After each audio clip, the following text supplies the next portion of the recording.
नमस्कार साथियों, मेरा नाम श्रीमती सलोनी केसरवानी है।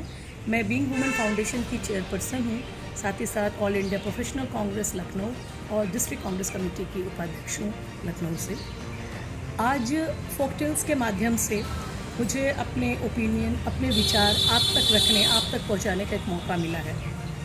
आई थिंक एक ऐसे भारत की तस्वीर जिसकी कल्पना हम सब करते हैं और करते चले आए हैं, इनफैक्ट सालों से, वर्षों से, उसका जो इमेजिनेशन है, उसकी जो थॉट है, ये हर के मन में बसती है। हर एक भारतीय अपने देश के लिए एक सपना देखता है, एक ऐसे हम देश की कामना करते हैं, हर एक भारतीय जो मजबूत, सशक्त, विकसित और सबसे बड़ी बात है हर एक चैलेंज का सामना करने के लायक हो। आज़ादी के इतने वर्षों बाद भगवान ने हमें बड़े अच्छे तरक्की के मौके दिए, हम बढ़े, हम आज अपने देश विदेश में, भारत देश ने अपने नाम का झंडा गाड़ दिया है।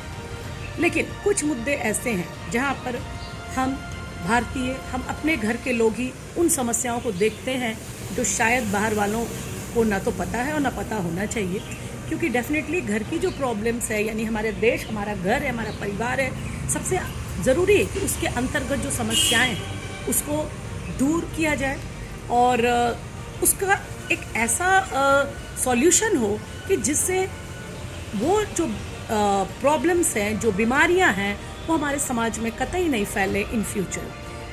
Here I would like to give a few example जिससे मुझे लगता है हर भारतीय रात दिन रूबरू होता है, हर एक महिला भारत की मोस्टली उसका सामना करती है, हर एक बच्चे कुछ चीज़ों को हमेशा फेस करते हैं। That is very unfortunate. पहले हम बात करती हूँ, सबसे पहले अगर हम विमेन एम्पावरमेंट की, विमेन सिक्योरिटी की, जिसके तहत हमारा देश अभी स्टिल काफ़ी बैक है, काफ़ी पिछड़ा है। हमारे यहाँ औरतों को लेकर अभी तक वही मानसिकता है, वही छोटी सोच है कि औरत मतलब घर में रखी वस्तु और उसको कोई तरक्की करने का अधिकार नहीं है, स्कोप नहीं दिए जाते हैं। That is very unfortunate.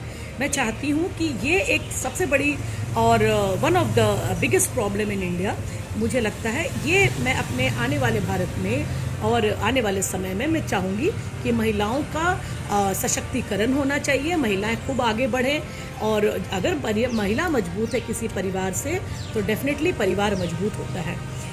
दूसरी एक चीज़ जो मैं देखना चाहती हूँ अपने भारत देश के लिए, जो मेरा सपना है, एक ऐसा नेशन, हमारा देश इतना बड़ा देश है, धर्मनिरपेक्ष देश है, यहाँ पे भी अगर लोग आज भी धर्म के नाम पर, जाति के नाम पर अगर विवाद करते हैं, लड़ते हैं, झगड़ते हैं, मार काट हो जाती है, परिवार से परिवार बिखर जाता है, बड़े से बड़े प्रॉब्लम आ जाते हैं, लोगों के बंटवारे हो जाते हैं। क्या इससे अभी हम अपने वो दौर भूल गए? हमने अपना बंटवारा भूल गए हम देश का? आज भी हम वहीं खड़े। ये मुझे बहुत दुखात्मक लगता, बहुत दुखद स्थिति है कि आज भी हम हिंदू, मुस्लिम, सिख, ईसाई के नाम पे लड़ रहे हैं, जाति कहते हैं ना, फॉरवर्ड बैकवर्ड की लड़ाई। ये चाहती हूँ कि मेरे देश से बिल्कुल बाहर चला जाए। अमीर गरीब, ऊंच नीच, ऐसी कोई भेदभाव मैं अपने देश में कतई भी नहीं देखना चाहती।